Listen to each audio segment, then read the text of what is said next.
જય તો બોલો જય બેટી કેમ કચર છે બોલો સદગુરુ મહારાજની કે સંત તો હોય સુવાળા અને મધરા બોલે જોને વેણ એને તો અમે કેમ મોડા મળે અને પછી કરીએ સરગા ફૂલનો શાક સદગુરુ આજે ગામ ચારા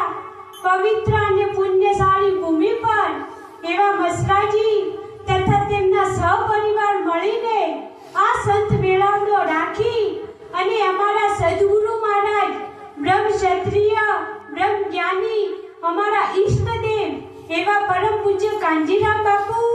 તથા સંત માતા વિજાબા મહારાજ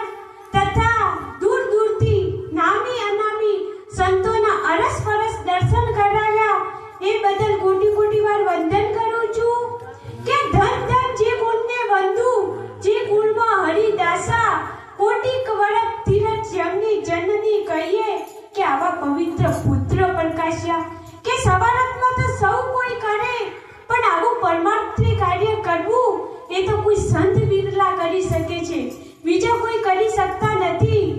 કે આયો પણ જાણ્યો નહીં મનખા કેરો મરમ શેર અનાજના કારણે મૂરખ કોટી બોધે કરમ આ મનુષ્ય જન્મ મળ્યો છતાંય આપણે જાણી શકતા નથી ખાલી શેર અનાજના કારણે કેટલા કર્મો બાંધી બેઠા છીએ એટલા માટે આ કર્મોથી છૂટવું હોય તો કોઈ સંતનો સહારો લેવો પડે તો જ છૂટી શકાય નકે છૂટી શકાય એવું નથી આ જીવ છૂટવાના ઉદ્યમો તો ઘણાય કરે છે પણ છૂટી શકતો નથી આ જીવ જેમ જેમ છૂટવાનો ઉદ્યમ કરે તેમ તેમ બમણો બંધાય આપ બળે છૂટે નહીં છોડાવે સદગુરુ રાય આ જીવ આપ બળે છૂટે એવો નથી ભલે તીરથ કરો વ્રત કરો કથાઓ કરો કીર્તન કરો ભલે હવન કરો છતાંય છૂટી ના શકાય પણ એક સદગુરુના ચરણે જવાથી અનંત પ્રકારના કર્મમાંથી અનંત બંધનોમાંથી છૂટી શકાય નકે છૂટાય એવું નથી એટલા માટે સદગુરુના ચરણે જવાની જરૂર છે આકાશમાં સૂર્ય એક જ છે પણ જ્યારે ઉગે છે ને ત્યારે આખા વિશ્વની અંદર અંધારું કાઢી અને અજવાળું આપે છે એટલી તાકાત છે એ સૂર્યની અંદર પણ છતાંય એ સૂર્યની અંદર એક ખામી છે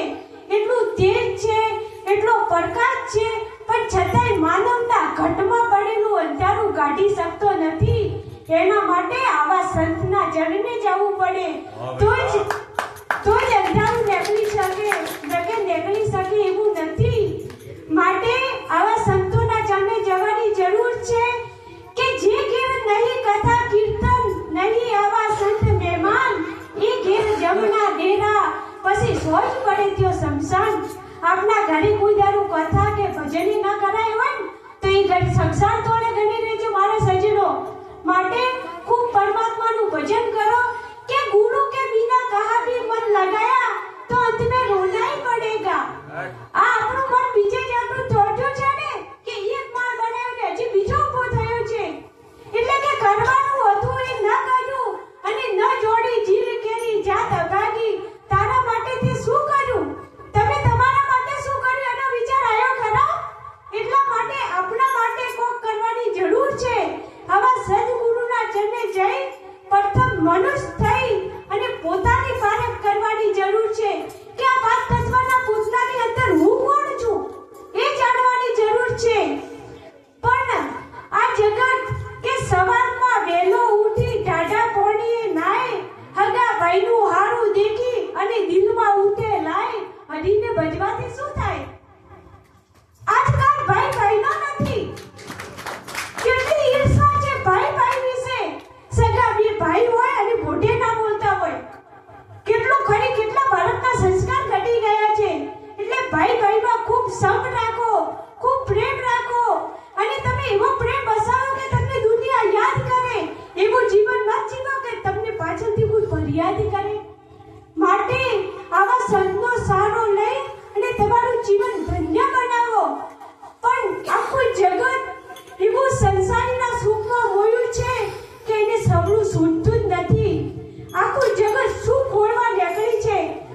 મળતું નથી, પણ ક્યાંથી મળે?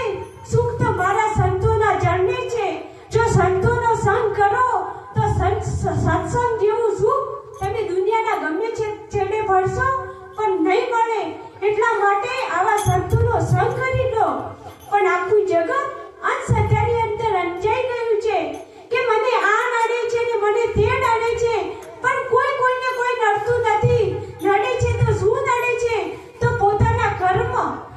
સિવાય 3 કાળમાં કોઈ નડે નહીં. આથી કેટલું મહેનત કરીને રાત દિવસ ઉજાગરા કરીને ધન ભેગું કરો છો અને એ ધન ભોપા લઈને જાય છે. કેટલું દુઃખ થાય છે મને. એટલા માટે ભોપાનો તો સંગ મત કરજો કદી. કારણ કે જેને ભોપાનો સંગ કર્યો છે એના ઘરે ખાવાના પણ ફાફા પડી ગયા છે. માટે કે જેના ઘરે કે પૂર્વનું પુણ્ય ઘટે એના ઘરે કે ડેકલો વાગે, નકે કદી ના વાગે. એટલા માટે અંધશ્રદ્ધાથી અને ભૂવા ભૂપાળાથી